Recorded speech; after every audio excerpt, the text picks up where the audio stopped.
একটা ফুটবল বিশ্বকাপকে খেলাকে কেন্দ্র করে হিসাব লাগাও। কারো যদি বিবেক থাকে তুমি অনলাইনে সার্চ করে দেখো এখানে মদের আড্ডা চলবে কি পরিমাণ, অনলাইনে জুয়া খেলা হবে কি পরিমাণ, এবং জিনা ব্যভিচার নারীর অসৎ অবাধ মেলামেশা হবে কি পরিমাণ। তুমি খবর নাও, তুমি খবর নাও। কাতার বিশ্বকাপে একটি অন্যতম বিতর্কের বিষয় ছিল। কাতার সরকার বিশ্বকাপের সময় ঘোষণা দিছিল মদের বোতল স্টেডিয়ামে খোলাভাবে খাওয়া যাবে না। এটা নিয়ে গোটা ইউরোপ প্রতিবাদ করছিল। অর্থাৎ আলোচ্য বিষয় ছিল যে মদের বোতল কি ঘরের ভিতরে খাইবো না মাঠে খাইবো। জি জি, ব্রাজিল বিশ্বকাপের সময় ওনারা নিজেরা হিসাব দিছিল। ব্রাজিলের কিছু জনগণ প্রতিবাদ করছিল যে আমরা অল্প আয়ের দেশ, এত বড় বিশ্বকাপ আয়োজন করলে আমাদের আর্থিক লস হবে।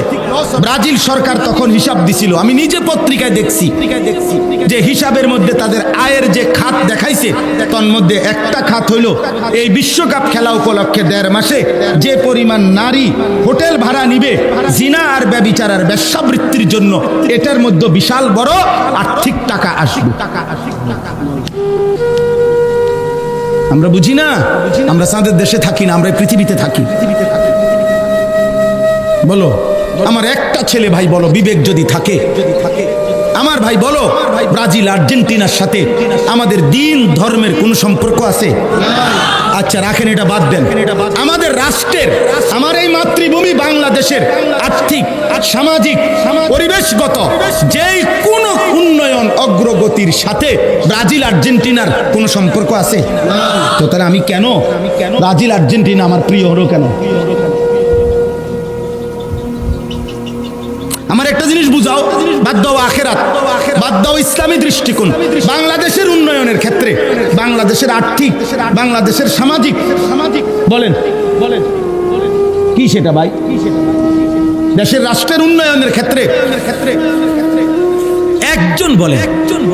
একজন বিবেকবান চিন্তা করো ছেলেরা, যে এই যে ফিফা ফুটবল বিশ্বকাপের আয়োজন করে ওনারা বলুক এর দৃশ্যমান গোটা বিশ্ব মানবতার মানুষের উন্নয়নে এটার উদ্দেশ্য কি, যে মানুষের কি কল্যাণ হয় এর দ্বারা, এটা বলুক।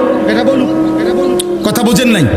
ওদেরকে বলতে বলেন মানবতার কি কল্যাণ, মানুষের কি কল্যাণ? কোন কল্যাণ মনে হয় এটাতে?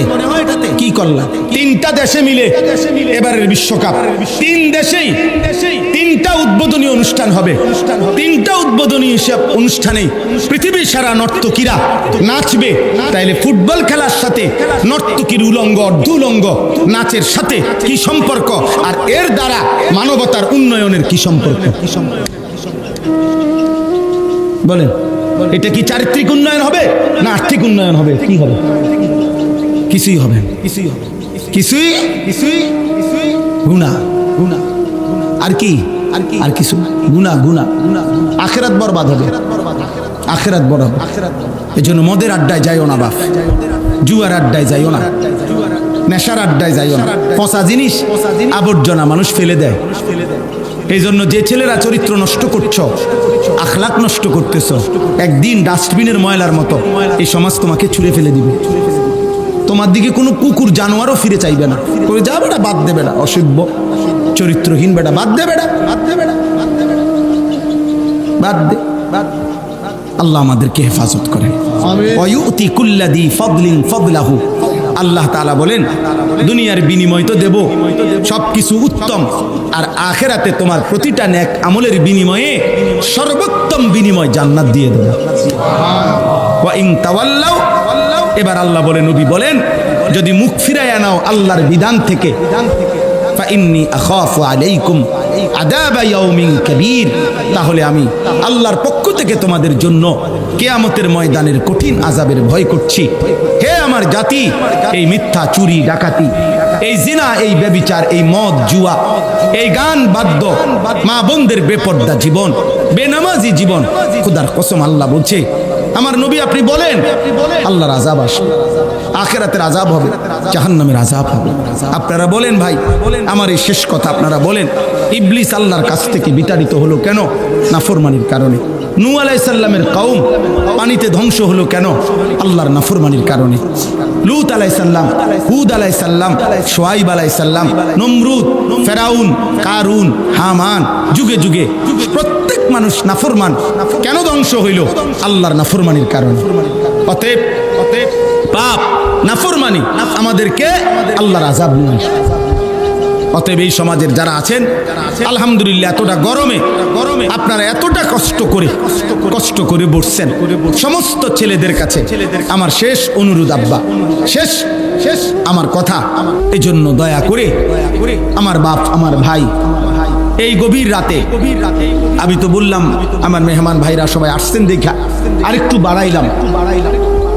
তো আমার উদ্দেশ্য এটা বুঝানো, এই সূরা হুদ নবী কাঁপতে থাকছে। যাদের বিবেক আছে, সুযোগ আছে, সূরা হুদের তরজমা পড়েন। তাফসিরে তাওজিহুল কোরআন বাংলা অনুবাদ আছে 3 খণ্ডে, খুব সুন্দর বই, কিতাব, কোরআনের তাফসির।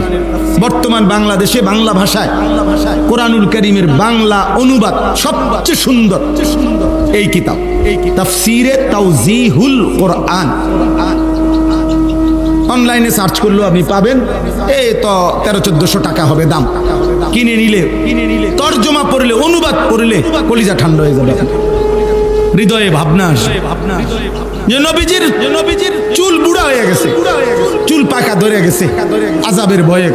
কিসের আযাব? কওম নিজের উম্মতের আযাব। আমার আব্বা, অতএব আমি আপনাদের কাছে এটাই বলতে চাই। এবার তরজমাটুকু শুনেন। সূরা হুদের শুরু দিয়া আল্লাহ তাআলা বলেন আলিফ লাম রা। এই 3টি অক্ষর কোরআনুল কারীমের মুজিজা। কোরআনুল কারীমের 29টি সূরার শুরুতে এরকম কিছু অক্ষর আছে। কোথাও 1 অক্ষর, 2 অক্ষর, 3 অক্ষর, 4 অক্ষর, 5 অক্ষর, যেগুলো আল্লাহ তাআলা নবীজি সাল্লাল্লাহু আলাইহি সাল্লামের সাথে তার অর্থ বলে, ব্যাখ্যা বলে রেখে দিয়েছেন। বলছে, বন্ধু, আপনি আর কোনোদিন কাউকে বলবেন না। এই শব্দগুলোর তরজমা ব্যাখ্যা আমি জানি আর আপনি জানেন। তো আপনি কাউকে, অনুগত অবাধ্য কাউরে বলবেন না, মানে আপনার সাহাবাদেরকেও না, বেঈমানদেরকেও না। কেন? এটা আমার মুজিজা। কিয়ামত পর্যন্ত আমি কোরআন চ্যালেঞ্জ দিয়ে রাখলাম, যদি কিয়ামত ইসরাফিলের ফুঁর দিনও কেউ বলে কোরআন মানুষের বানানো, তাইলে বেঈমান, তুই ব্যাখ্যা করে দে এই অক্ষরগুলোর ব্যাখ্যা কি। সুবহানাল্লাহ।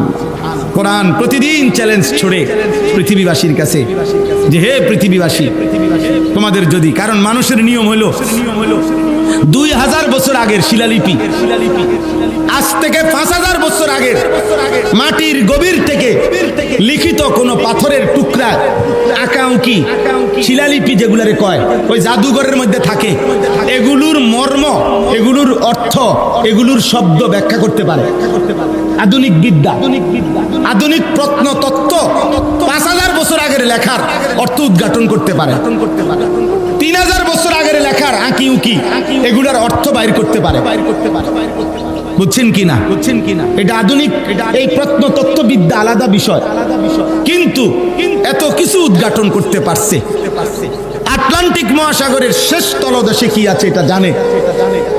প্রশান্ত মহাসাগরের তলদেশে হিমালয় পর্বতের চূড়ায়, এখান থেকে সৌরজগৎ পুরাটা ঘুরে ফেলছে, কিন্তু আজ পর্যন্ত পৃথিবীর কেউ বলতে পারে নাই কোরআনুল কারীমের এই অক্ষরগুলোর ব্যাখ্যা কি। মালিক বলেন, আমি যেহেতু বলবো না বলছি, আর কোনোদিন কেউ বলতেও পারবে না।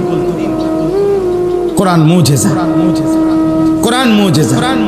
দোস্ত আমার, ভাই আমার, আল্লাহর কোরআন যে দেখে দেখেও পড়তে পারো না, আল্লাহর কোরআন যে চোখ দেখে দেখেও পড়তে জানে না, আমি বললাম তোমার চাইতে দুর্ভাগ্য কপাল এই পৃথিবীটার কারণ।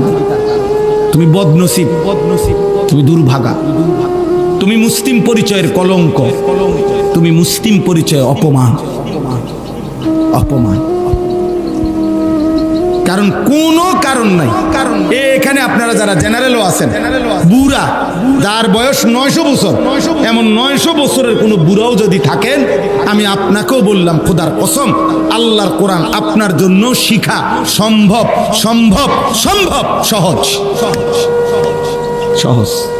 একের বেলে আমার বয়স 900 বছর, কোরআন সবার জন্য সহজ, এটা আল্লাহর ওয়াদা। কাজেই কোরআন শরীফ শুদ্ধ পড়তে পারে না, এটা অক্ষমতা কোনো কারণ হবে না। এই জন্য হাসরের ময়দানে কোনো মুসলমান যারা আল্লাহর কোরআন শুদ্ধ পড়তে পারে না, খোদার কসম তারা কোনো অজুহাত দেখাইতে পারবে না। অজুহাত একটাই, গাফলত। বুঝেন নাই কথা? অজুহাত কি? অলসতা, অলসতা, আর কোনো কারণ না। এই জন্য কোরআন শিখেন, কোরআন শিখেন। মালিকের দেওয়া চোখ, আল্লাহর দেওয়া চোখে আল্লাহর কালামই দেখলেন না, এই চোখ না থাকলেই তো ভালো ছিল। এমন চোখের দরকার কি ছিল?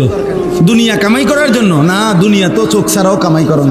অন্ধ মানুষও তো বিয়া করে, অন্ধ মানুষেরও তো বিল্ডিং আছে, অন্ধ মানুষও তো মাশাআল্লাহ ভাত তরকারি খায়, খায় না? দুনিয়া অন্ধ লোকে ভোগ করে না, তাহলে চোখ ছাড়াও তো দুনিয়া ভোগ করা যায়। বোবা মানুষও তো দুনিয়া ভোগ করে, বধির কানে শোনে না এমন মানুষও তো দুনিয়া ভোগ করে। তাহলে শুধু দুনিয়া ভোগ করার জন্য তো চোখ না হলেও চলত। হ্যাঁ হ্যাঁ, আফসোসের বিষয়, আফসোস, দুর্ভাগ্য। বুড়া মিয়া, বুড়া মিয়ারে যতবারে কইবেন আমনে চাচা আল্লাহর দোয়াই আধা ঘন্টা বসেন মসজিদে, কদ্দুর কোরআন শরীফ পড়েন না, ও ইটান কইয়ার হইতো না, ওনার এই বয়স নাই, কিন্তু মাশাআল্লাহ বিড়িখানার বয়স এখনো দোদ দিয়ে সাদওয়ানে মাশাআল্লাহ। এই ব্যাপারে কোনো ক্লান্তি না। চিকন একটা টুল বইয়েও আরাম নাই, এই চিকন একটা চুলটা সাদওয়ানের, এটার মধ্যে উনি 4 ঘন্টা বইয়া থাকে। এমন ডাকাত, এই ডাকাতে এনে বইয়া থাকে 4 ঘন্টা, কিন্তু আল্লাহর ঘর মসজিদে 10টা মিনিট বইব, একটা অক্ষর শিখেন না। আলহামদুলিল্লাহ এইটাই 50 বার কইয়া আপনি জান গানা, আজ শেষ ছুটি, কালকে আবার রব্বিল আলামিন, রব্বিল আলামিন এটা শিখে যান গানা।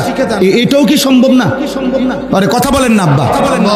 এমনও যদি শিখতো আউযু বিল্লাহ, আউযু বিল্লাহ, আউযু বিল্লাহ, তাইলেও 6 মাস পরে দেখা যাইতো ওনার 5টা সূরা ঠিক হয়ে গেছে।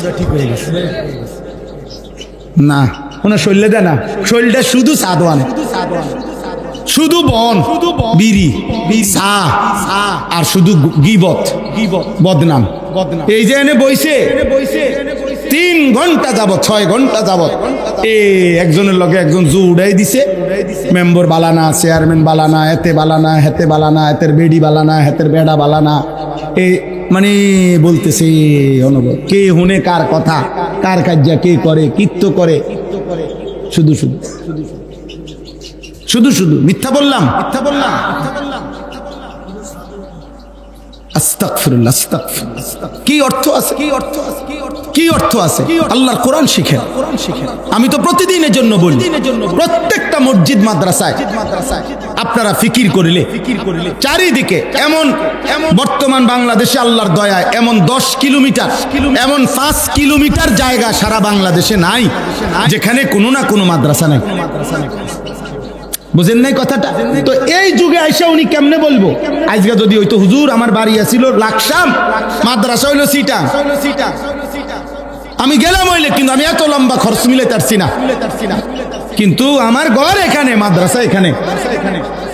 এই লোকটা কেমনে বলবে আমি আল্লাহর কোরআন শিখতে পারি না? কোনো কারণ দেখাইতে পারবে? কথা বলেন না, পারবে? দয়া করে শিখেন, দিন শিখেন, দিন শিখেন, দিন শিখেন। এমন সুন্দর হায়াত শেষ করে দিয়েন, আল্লাহ আমাদেরকে তৌফিক দান করেন। আমিন। কিতাবুন উহকিমাত আয়াতুহু, আল্লাহ তাআলা বলেন যতগুলো আয়াত আমি এই কোরআনে নাজিল করেছি, যুক্তি, দলিল, প্রমাণ সবকিছু দিয়ে মজবুত।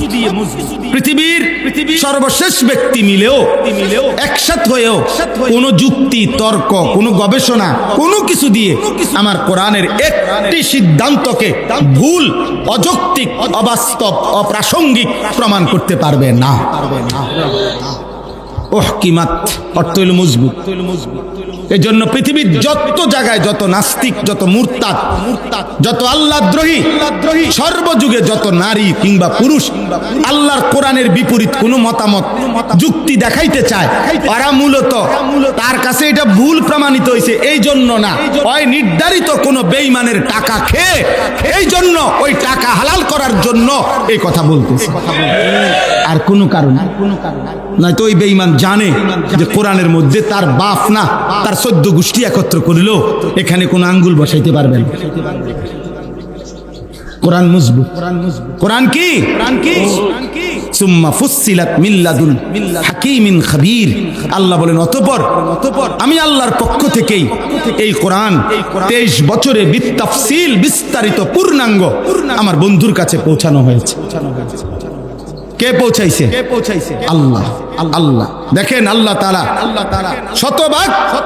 শতভাগ নিরাপত্তার জন্য আল্লাহ বলছেন আমি একাই নাজিল করছি। জিব্রাইল তুমি একাই পৌঁছাইবা, বন্ধু আপনি একাই গ্রহণ করবেন। বাগবাটোরা করে রইতো না, একটা ক্লাসে 4 জন টিচার, 4 জনে মিল্লা বাচ্চারে পড়ায়। আল্লাহ তাআলা এটা বলে নাই বন্ধু আপনি একাই সাহাবাদেরকে শিখাবেন। পুরা কোরআন একটা একটা আয়াত আমি পুরাটা আপনার উপরেই নাজিল করলাম। আপনার জবান ছাড়া এই পৃথিবী আল্লাহর কালামের একটা শব্দ অন্য কোনো ভাবে অন্য কারো মাধ্যমে শুনে নাই। শুনছে মনে হয়? সুবহানাল্লাহ, সুবহানাল্লাহ। আল্লাহ তা'বুদু ইল্লাল্লাহ। এবার আল্লাহ বলেন বন্ধু হে নবী আপনি বলেন হে পৃথিবীবাসী তোমরা শুধু কেবল আল্লাহর ইবাদত করো কেবল আল্লাহর। ইন্নানী লাকুম মিনহু নাযীরুম ওয়া বাশীর। দেখো এই নবীদের আমার এই কথাটা দেখেন শেষ হয়ে যাচ্ছে। প্রত্যেক নবীর ফিকির ছিল কি? আল্লাহ বলছে নবীদের ওয়ারিস ওলামাদেরও ফিকির এটা, দুইটা জিনিস, নাযীরুম ওয়া বাশীর। আল্লাহ বলেন আপনি বলে দেন পৃথিবীবাসী আমার এই পৃথিবীতে তোমাদেরকে দাওয়াত দেওয়ার উদ্দেশ্য দুইটাই, একটা হলো জাহান্নামের ভয় দেখানো, একটা হলো জান্নাতের সুসংবাদ শোনানো। নাফরমানি করো জাহান্নামের জন্য রেডি হও, আল্লাহর আনুগত্য করো জান্নাতের জন্য রেডি হও। এই কথা এই ওলামায়ে কেরামও আপনাদেরকে এটাই বলে, ওলামায়ে কেরাম আপনাদেরকে এটা বলে। এবার শেষ কথা হলো ওয়া আনিস্তাগফিরু রাব্বাকুম সুম্মা তুবু ইলাইহি। এই শেষ আয়াতটা মনোযোগ দিয়ে শুনেন। আল্লাহ তাআলা বলেন অতএব বান্দা আমার নাফরমানি ছেড়ে দিয়ে আযাব থেকে যদি বাঁচতে হয় দুনিয়া এবং আখিরাতে, তাহলে আমি আল্লাহর পক্ষ থেকে আমার নবীর মাধ্যমে তোমাদেরকে শুনাইতেছি দুইটা কাজ তোমরা করো। এক, আনিস্তাগফিরু রাব্বাকুম, তোমরা তোমাদের রব আল্লাহর নিকট সমস্ত গুনাহ ছেড়ে দিয়ে ক্ষমা প্রার্থনা করো। 2, সুম্মা তুবু ইলাইহি, সমস্ত নেক আমল আবার শুরু করে আল্লাহর কাছে ফিরে আসো। এই দুইটা শব্দ ইস্তিগফার, তাওবা। বলেন এই শব্দ দুইটা বলেন। তাওবা ইস্তিগফার বলে গুনাহ ছেড়ে দিয়ে মাফ চাওয়া। ইস্তিগফার কাকে বলে? ছেড়ে দিয়ে মাফ। আর তাওবা বলে ইবাদত শুরু করে আল্লাহর কাছে ফিরে আসা। বুঝছেননি কথাটা? ইস্তিগফার গুনাহ ছেড়ে দিয়ে মাফ চাওয়া, তাওবা ইবাদত শুরু করে আল্লাহর কাছে কি আসা? ফিরে আসা। এজন্য স্পষ্ট বিষয়টা আল্লাহ বলছে এটা করো, ইস্তিগফার করো, তাওবা করো। ইউমাত্তিউকুম, আমি আরেকটু বলতেছি, শুধু আগে ফজিলতটা শুনেন। আল্লাহ বলেন এই দুইটা কাজ যদি করো, গুনাহ ছেড়ে দিয়ে মাফ চাও, ইবাদত শুরু করে যদি আমি আল্লাহর কাছে ফিরে আসো, আমি দুইটা পুরস্কার দেব। কয়টা? এক, ইউমাত্তিউকুম মাতাআন হাসানান ইলা আজালিম মুসাম্মা। সুবহানাল্লাহ। আল্লাহ বলেন বাকিটুকু হায়াত দুনিয়ায় যে কয়দিন থাকবা আমি আল্লাহ ওয়াদা দিলাম তোমার জীবনের দুনিয়ার সমস্ত উপকরণ, মাতা মানে তোমার প্রয়োজনীয় যাবতীয় উপকরণ আসবাব আমি তোমাকে দেব। শুধু দেব না, হাসানান, প্রত্যেক ক্ষেত্রে যেটা উত্তম, যেটা পবিত্র, যেটা হালাল, এটা আমি তোমাকে দিয়ে দেব। শুধু নারী না, পবিত্র স্ত্রী দেব। শুধু টাকা না, হালাল টাকা দেব। কি টাকা দেব? হালাল টাকা দেব। হালাল টাকা। হালাল টাকা দাও, হালাল পূরণ করো। শুধু নারী দিলে তো গুনাহ হবে, যে যেটা চাও ওইটাই চাও, না না। পবিত্র স্ত্রী, শুধু টাকা দিলে তো হালাল হারাম মিশে যাবে না, হালাল টাকা দাও। এ মাতা আন হাসানান অর্থ হইল তোমার সমস্ত বৈধ পূরণ, প্রয়োজন পূরণ করব, তবে তা কি দিয়ে? হালাল দিয়ে। আমি আল্লাহর পক্ষ থেকে যা পবিত্র তা দিই। সুবহানাল্লাহ। এই জন্য আব্বা মনে রাখবেন, এক হইল লাভ, এক হইল বরকত। লাভ হইল বারে যা, বরকত হইল হালালের মাধ্যমে যা প্রয়োজন পূরণ করে। এই জন্য কারো লাখ টাকা ইনকাম কিন্তু কিস্তি চলে 4টা, কারো 10,000 টাকা বেতন কিন্তু আলহামদুলিল্লাহ কিস্তি নাই একটাও। বুঝেন নাই? হ্যাঁ, ইমাম সাহেব বেতনই মাত্র 10,000, বেতনই 12,000। আলহামদুলিল্লাহ খুদার 1 মাস ইজ্জতের সাথে বউ বাচ্চা নিয়ে চলে, রাতেও চুরি করে না, দিনেও চুরি করে না, হারাম রোজগার করে না। আল্লাহ তাআলা এটুকু দিয়েই হালাল ভাবে তার প্রয়োজন পূরণ করে। আর অসংখ্য নাফরমান আছে যারা লাখ টাকা ইনকাম করে কিন্তু কিস্তি চলে 4টা, কিস্তি চলে 6টা। হারামে বরকত হয় না। হারামে কি হয় না? বরকত। কোন হারাম করে জীবনে সুখ নাই। আমি চ্যালেঞ্জ, আপনি যদি কোন থাকে জানা আমার কইলে আমি কোথাও চাইতে যাবো, আমার নিজস্ব গাড়ি আছে, নলে সেলিম বেটে লইলাম, আমি চাই চলে। হ্যাঁ, আমরা তদন্ত করুন।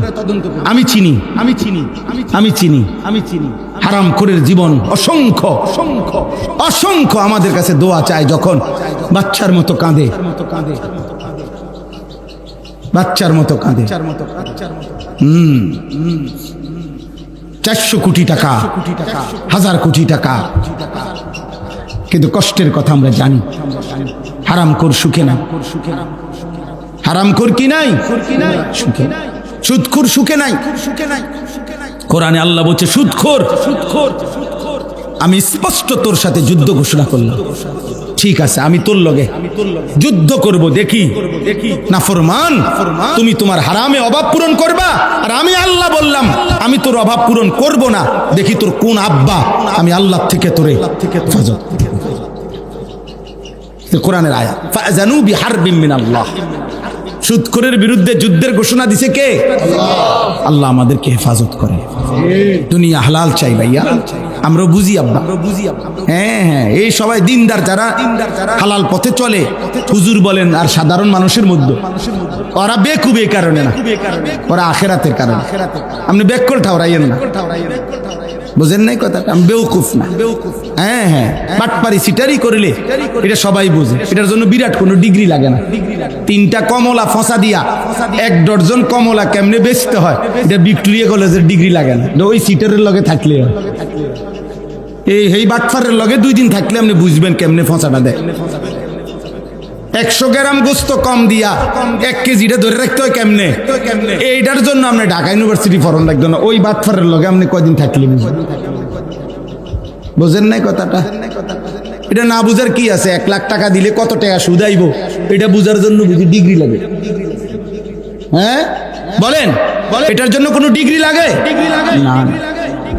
হ্যাঁ হ্যাঁ, অতএব আখিরাত মূল বন্ধন কোথায়? ইমানদার আটকায় আছে কোথায়? আখিরাতে। আখিরাতের ভয়, কবরের ভয়, কবরের। এই জন্য দোস্ত আল্লাহ বলছে বৈধ প্রয়োজন পূরণ করুন। নারী দেখতে হবে না, হালাল পবিত্র স্ত্রী দেব, হালাল পবিত্র স্ত্রী দেব। আজকে তোমরা অসংখ্য যুবক, অল্প বয়স আব্বা, আমি সবসময় আফসোস করি, মাত্র 16 বছর, এত নর্তকী, এত নারী, এত উলঙ্গ ছবি যদি এত কম বয়সে আব্বা দেখে ফেলো, আগামী জীবন তুমি কেমনে বাঁচবা? এই পৃথিবীতে আল্লাহর কোরআনে আল্লাহ বলছে নারীর প্রতি আসক্ত, যে নারীর সাথে যে হারাম জিনা, ব্যভিচার, হারাম প্রেম, হারাম সম্পর্ক যে করে, খোদার কসম আল্লাহ তাকে বলছে সে খবিস। সূরা নূরের মধ্যে আছে আল খাবিসাতু লিল খাবিসিন, এটা খবিস, খবিস, এটা খবিস, সবচেয়ে নিকৃষ্ট, এটা সবচেয়ে নিকৃষ্ট খবিস, এটা নাউজুবিল্লাহ। আল্লাহ তাআলা ওয়াদা দিছে খবিস পুরুষ চরিত্রহীন অপেক্ষা করো, আমি আল্লাহ বললাম তোর স্ত্রী মিলবে খবিস। নাউজুবিল্লাহ। এজন্য দোস্ত যুবক, আবারও বলছি মোবাইলের এই হারাম নারী ছবি অশ্লীলতা, যাদের সাথে কোনো মেয়ের সাথে হারাম প্রেম আছে, হারাম সম্পর্ক আছে, খোদার কসম এটা জিনা। জিনা। ভালোবাসা কখনোই অবৈধ জায়গায় ভালোবাসা হয় না। ভালোবাসা এই শব্দটুকু যদি পবিত্র, এটা কখনোই কোনো হারাম জায়গায় হবে না। এই জন্য অবিবাহিত নারী পুরুষের অথবা বিবাহ বহির্ভূত নারী পুরুষের যে কোনো সম্পর্ক এটা জিনা, এটা প্রেম না। এটা কি না? ভালোবাসা না। নাউজুবিল্লাহ। এজন্য গুনাহ ছাড়ো, গুনাহ। একটা ছেলেকে বলি, অসংখ্য ছেলে, তোমরা আব্বা গুনাহ ছাড়ো, মদের আড্ডা ছাড়ো, জুয়ার আড্ডা ছাড়ো, নারীর আড্ডা ছাড়ো, একজন মদখোর, গাঁজাখোর, ফুট্টাখোর, বাবাখোর, ইয়াবাখোর, ডালখোর, শতভাগ হারামখোর। কি হারাম খোদার কসম, আল্লাহর কোরআন ধরে বলি, নবীজি বলছে কোন নেশাখোর যখন নেশা করে, মদ, নেশা, পেন্সি, গাঁজা, ইয়াবা, ট্যাবলেট, এই জাতীয় যে কোনো জিনিস যখন নেশাখোর নেশা পান করে, নেশা রেডি করে, শুরু করে, আল্লাহর কসম নবীজি বলছে আল্লাহ তাআলা তার কলিজার থেকে ঈমান খুল্লা বাইর করে ফেলে। রব্বে কাবার কসম। আল্লাহ তখন বলে, এই নেশাখোর, এদিকে আমার ঈমানটা আমারে দিয়া যা বেঈমান, এবার যা। 2 নম্বর হলো জিনাখোর। হাদিসে নবীজি বলছে যে নারীর সাথে যে হারাম কাজ করে, খোদার কসম নবী বলছে আল্লাহ তাআলা এর পূর্ব মুহূর্তে তার ঈমান খুলে ফেলে, তার কলিজা থেকে ঈমান টেনে বের করে ফেলে। এই বেঈমান, এদিকে আমার ঈমান আমারে দিয়া যা। এবার বেঈমান যা, নারীর সাথে তোর যেটা মন সেটা কর, যা। মান জানা ওয়া শারিবাল খামরা নাযা আল্লাহু মিন কলবিহিল ঈমান কামা ইয়াখলাউল ইনসানু আল কামিসা মিন রাসিহি। আল্লাহ আমাদেরকে মাফ করে দেন। আমার সন্তান চেহারা দেখে বোঝা যায়, অসংখ্য ছেলে নামাজ পড়ো না। আহা, এই চেহারা কেমনে বানাইলা? এই চুল চেহারা বেঈমান মুশরিকদের অনুসরণ। কি ফায়দা আব্বা, কি ফায়দা? একটা ফুটবল বিশ্বকাপকে খেলাকে কেন্দ্র করে হিসাব লাগাও। কারো যদি বিবেক থাকে, তুমি অনলাইনে সার্চ করে দেখো এখানে মদের আড্ডা চলবে কি পরিমাণ, অনলাইনে জুয়া খেলা হবে কি পরিমাণ, এবং জিনা, ব্যভিচার, নারীর অসৎ অবাধ মেলামেশা হবে কি পরিমাণ। তুমি খবর নাও। কাতার বিশ্বকাপে একটি অন্যতম বিতর্কের বিষয় ছিল। কাতার সরকার বিশ্বকাপের সময় ঘোষণা দিছিল মদের বোতল স্টেডিয়ামে খোলাভাবে খাওয়া যাবে না। এটা নিয়ে গোটা ইউরোপ প্রতিবাদ করছিল। অর্থাৎ আলোচ্য বিষয় ছিল যে মদের বোতল কি ঘরের ভিতরে খাইবো না মাঠে খাইবো। জি ব্রাজিল বিশ্বকাপের সময় ওনারা নিজেরা হিসাব দিছিল। ব্রাজিলের কিছু জনগণ প্রতিবাদ করছিল যে আমরা অল্প আয়ের দেশ, এত বড় বিশ্বকাপ আয়োজন করলে আমাদের আর্থিক লস হবে। ব্রাজিল সরকার তখন হিসাব দিছিল। আমি নিজে পত্রিকায় দেখছি যে হিসাবের মধ্যে তাদের আয়ের যে খাত দেখাইছে, তার মধ্যে একটা খাত হইল এই বিশ্বকাপ খেলা উপলক্ষে 1.5 মাসে যে পরিমাণ নারী হোটেল ভাড়া নিবে জিনা আর ব্যভিচার আর বেশ্যাবৃত্তির জন্য, এটার মধ্যে বিশাল বড় আর্থিক টাকা আসবে। আমরা বুঝি না, আমরা চাঁদের দেশে থাকি না, আমরা পৃথিবীতে থাকি। বলো আমার একটা ছেলে ভাই, বলো বিবেক যদি থাকে আমার ভাই, বলো ব্রাজিল আর্জেন্টিনার সাথে আমাদের দিন ধর্মের কোন সম্পর্ক আছে? আচ্ছা রাখেন, এটা বাদ দেন। আমাদের রাষ্ট্রের, আমার এই মাতৃভূমি বাংলাদেশের আর্থিক, সামাজিক, পরিবেশগত যেই কোন উন্নয়ন অগ্রগতির সাথে ব্রাজিল আর্জেন্টিনার কোন সম্পর্ক আছে? তো তাহলে আমি কেন ব্রাজিল আর্জেন্টিনা আমার প্রিয় হলো কেন? আমার একটা জিনিস বুঝাও, বাদ দাও আখেরাত, বাদ দাও ইসলামী দৃষ্টিকোণ। বাংলাদেশের উন্নয়নের ক্ষেত্রে, বাংলাদেশের আর্থিক, বাংলাদেশের সামাজিক বলেন কি সেটা ভাই? দেশের রাষ্ট্রের উন্নয়নের ক্ষেত্রে একজন বলে, একজন বিবেকবান চিন্তা করো ছেলেরা, যে এই যে ফিফা ফুটবল বিশ্বকাপের আয়োজন করে, ওনারা বলুক এর দৃশ্যমান গোটা বিশ্ব মানবতার মানুষের উন্নয়নে এটার উদ্দেশ্য কি, যে মানুষের কি কল্যাণ হয় এর দ্বারা, এটা বলুক, এটা বলুক, এটা বলুক। কথা বুঝেন নাই? ওদেরকে বলতে বলেন, মানবতার কি কল্যাণ, মানুষের কি কল্যাণ, কোন কল্যাণ মনে হয় এটাতে? কি কল্যাণ? তিনটা দেশে মিলে এবারের বিশ্বকাপ, তিন দেশেই তিনটা উদ্বোধনী অনুষ্ঠান হবে। তিনটা উদ্বোধনী অনুষ্ঠানেই পৃথিবীর সারা নর্তকীরা নাচবে। তাইলে ফুটবল খেলার সাথে নর্তকীর উলঙ্গ অর্ধুলঙ্গ নাচের সাথে কি সম্পর্ক, আর এর দ্বারা মানবতার উন্নয়নের কি সম্পর্ক? বলেন, এটা কি চারিত্রিক উন্নয়ন হবে না আর্থিক উন্নয়ন হবে? কি হবে? কিছুই হবে, কিছুই গুনাহ, আর কি, আর কিছু গুনাহ, আখিরাত বরবাদ হবে, আখিরাত বরবাদ। এজন্য মদের আড্ডায় যাইও না বাপ, জুয়ার আড্ডায় যাইও না, নেশার আড্ডায় যাইও না। পচা জিনিস, আবর্জনা মানুষ ফেলে দেয়। এই জন্য যে ছেলেরা চরিত্র নষ্ট করছো, আখলাক নষ্ট করতেছো, একদিন ডাস্টবিনের ময়লার মতো এই সমাজ তোমাকে ছুঁড়ে ফেলে দিবে।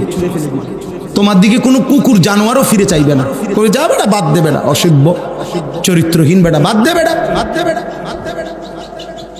বাদ দে, বাদ দে। আল্লাহ আমাদেরকে হেফাজত করেন। ওয়ায়ুতি কুল্লাযী ফাদলিন ফাদলাহু।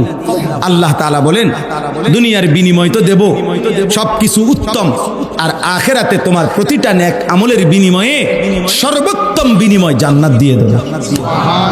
ওয়া ইন তাওয়াল্লাউ, এবার আল্লাহ বলেন, নবী বলেন, যদি মুখ ফিরায় নাও আল্লাহর বিধান থেকে, ফাইন্নী আখাফু আলাইকুম আযাবা ইয়াউমিন কাবীর, তাহলে আমি আল্লাহর পক্ষ থেকে তোমাদের জন্য কিয়ামতের ময়দানের কঠিন আযাবের ভয় করছি। হে আমার জাতি, এই মিথ্যা, চুরি, ডাকাতি, এই জিনা, এই ব্যভিচার, এই মদ, জুয়া, এই গান বাদ্য, মা বোনদের বেপর্দা জীবন, বেনামাজি জীবন, খোদার কসম আল্লাহ বলছে, আমার নবী আপনি বলেন, আল্লাহর আযাব আসবে, আখিরাতের আযাব হবে, জাহান্নামের আযাব হবে। আপনারা বলেন ভাই, আমার এই শেষ কথা, আপনারা বলেন, ইবলিস আল্লাহর কাছ থেকে বিতাড়িত হলো কেন? নাফরমানির কারণে। নূহ আলাইহিস সালামের কওম পানিতে ধ্বংস হলো কেন? আল্লাহর নাফরমানির কারণে। লূত আলাইহিস সালাম, হুদ আলাইহিস সালাম, শুআয়ব আলাইহিস সালাম, নমরুদ, ফেরাউন, কারুন, হামান, যুগে যুগে প্রত্যেক মানুষ নাফরমান কেন ধ্বংস হইল? আল্লাহর নাফরমানির কারণে। অতএব পাপ, নাফরমানি আমাদেরকে আল্লাহর আযাব নিয়ে আসে।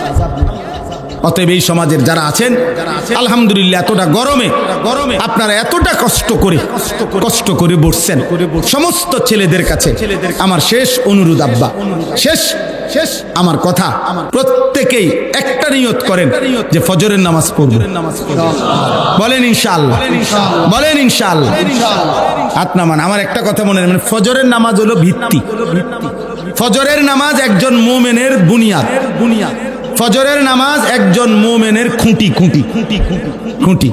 এর জন্য হাদিসে আছে, নবীজি বলছেন, ফজরের নামাজ পড়া মুনাফিকের জন্য কঠিন। বিশুদ্ধ হাদিস, ইমানদারের জন্য সহজ। এজন্য ফজরের মুসল্লি তার ঈমান মজবুত। আলহামদুলিল্লাহ, আলহামদুলিল্লাহ। হিম্মত করলে পারবেন। আপনার মোবাইলে অ্যালার্ম দেন, আপনি অ্যালার্মওয়ালা ঘড়ি কিনেন, আপনারা সবাই একজন আরেকজনকে ডাকেন, আল্লাহ বরকত দিবে, আল্লাহ তৌফিক দান করেন। গুনাহ ছাড়েন। এবং শুরুতে বলছি, আবারও মনে করিয়ে দিচ্ছি, নিজেদের স্ত্রী, ছেলে মেয়ের ঈমান, আমল, আখলাক, চরিত্রের নজর দেন। বাবারা মানুষের চর্চা করেন, মানুষের পরিচর্যা করেন, মানুষ বানান। শুধু আসবাব আর ফার্নিচার, শুধু খাট আর বিল্ডিং নয়, মানুষের পরিচর্যা জরুরি। কার? মানুষের। মাদ্রাসা সেটা করে, মাদ্রাসা মানুষ বানায়, আখিরাত চিনায়, আল্লাহ চিনায়। আলহামদুলিল্লাহ, এই বাগবাড়ি মাদ্রাসা, আমি এখন ইনশাআল্লাহ এই দোয়ার পূর্ব মুহূর্তে 5টা মিনিট দেরি করব না, আপনাদের কাছে বিনীত অনুরোধ, একটি মাদ্রাসা আপনাদের ভালোবাসা নিয়ে চলে, আপনাদের সহযোগিতা নিয়েই চলে। আমার শায়েখ আল্লামা মুফতি মুশতাকুন নবী সাহেব সবসময় বলে যে মাদ্রাসা মুসলমানের কাছে 3টা জিনিস চায়। কয়টা? 1 দোয়া, 2 সন্তান, 3 দান সাদাকা।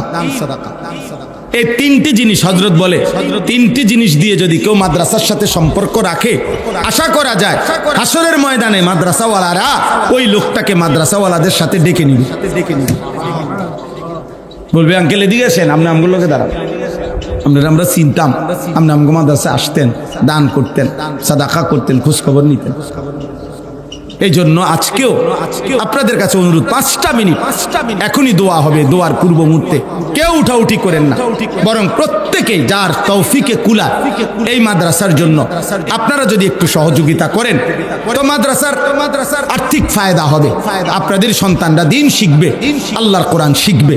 আমি অনুরোধ করছি, লম্বা সময় কালেকশন করা আমার পক্ষে সম্ভব না, আমি পারিও না।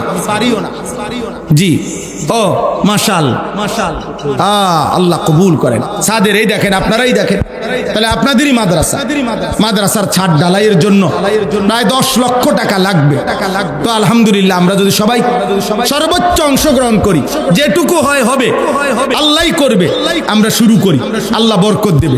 সবাই একটু একটু নিয়ত যে ইনশাআল্লাহ হুজুর আমি 1 লাখ টাকা দেবো, 50,000 টাকা দেবো, 10,000 টাকা দেবো, 5,000 টাকা দেবো, 2,000 টাকা দেবো, 1,000 টাকা দেবো, একটু বলেন।